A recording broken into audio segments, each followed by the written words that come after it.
जब तक भी रहेंगे। मेरे मुख्यमंत्री महा कंफ्यूज मुख्यमंत्री हैं। इनको पता ही नहीं है, जो बात बात पे कहते हैं कि कोई कुछ जानता है, किसी को कुछ पता है। भाई आपको पता है कि आप कहाँ हैं और कहाँ आपको रहना चाहिए।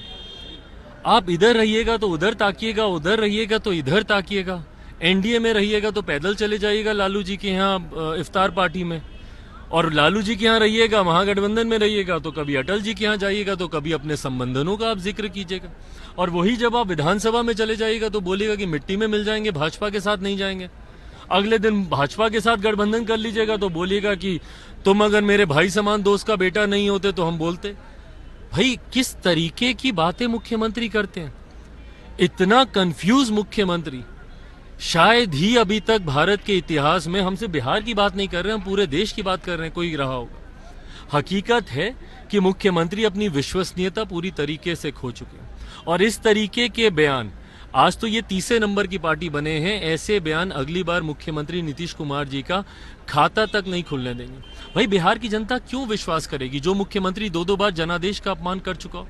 ये जनादेश एनडीए के लिए था और ये महागठबंधन के साथ सरकार चला रहे हैं। 15 का जनादेश महागठबंधन के लिए था, एनडीए के साथ इन्होंने सरकार चलाई। तो आज की तारीख में बिहार की जनता भाई आप पे क्यों भरोसा करेगी। जब आप वोट मांगने जाइएगा, जनता आपसे पूछेगी नहीं कि भाई 5 साल आप जिसका हाथ पकड़कर खड़े हैं उसी के साथ रहिएगा कि बीच में ही फिर अपना गठबंधन बदलिएगा। और क्यों नहीं बदलेंगे, दो बार आप बदल चुके, तीसरी बार फिर बदल देंगे तो क्या आश्चर्य होगा किसी को। तो ये दर्शाता है कि मुख्यमंत्री विश्वसनीयता अपनी पूरी तरीके से खो चुके हैं। इनके राष्ट्रीय अध्यक्ष जो चिराग मॉडल का जिक्र करते हैं, वो यही चिराग मॉडल है, इनका खोया हुआ विश्वास। और इसी खोए हुए विश्वास ने इनको तीसरे नंबर की पार्टी बनाया 24 लोकसभा और उसके बाद विधानसभा चुनाव में देखिएगा इनकी पार्टी खाता तक नहीं खोल पाएगी। ये मोदी की तारीफ के क्या मायने निकाले जाए। भाई वही मायने निकाले जाएं कि अब ये राह तलाश रहे हैं कि कैसे ये इस मौजूदा गठबंधन से अलग होकर कैसे ये एनडीए में वापस आए। राह तलाशने का ये प्रयास कर रहे हैं। भाई मुख्यमंत्री को पता है कि चुनाव जिस गठबंधन में है उसके साथ तो जीता तो नहीं जा सकता, जो कि हकीकत है। महागठबंधन में भाई जो 33 साल से सरकार सत्ता में रही और उसके बाद बिहार के ये हालात हों, कोई भी बिहारी इस गठबंधन को क्यों वोट देगा।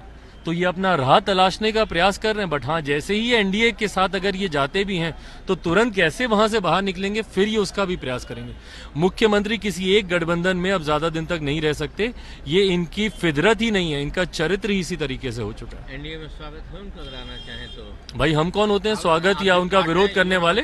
बट जितने भी भाजपा के नेता हैं, जिस तरीके से उनके बयान आ रहे हैं, ऐसे में हमको नहीं लगता कि इस बार इनका एनडीए में आना इतना सहज होने वाला। इंडिया गठबंधन में क्या चल रहा है। अखिलेश यादव ने तो सीधा कांग्रेस पर हमला किया है, बोला है कि चीटिंग करते हैं ये लोग।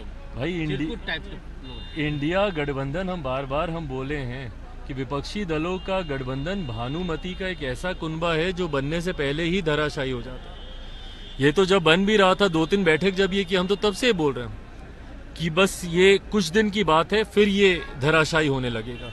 और आज जिस तरीके से अखिलेश जी का बयान आया, उनका ट्वीट आया, ये दर्शाता है कि विरोधाभास किस तरीके से है।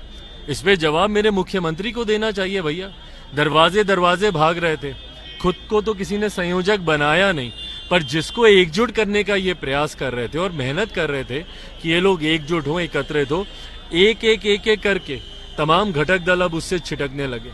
तो ये दर्शाता है कि इस गठबंधन में, और वैसे भी जो व्यक्तिगत महत्वाकांक्षाओं के लिए जो गठबंधन तैयार हुआ हो, देश की जनता भी कभी इसको स्वीकार नहीं करेगी। चुनाव आते आते तक देखिएगा ये पूरी तरीके से धराशायी होगा।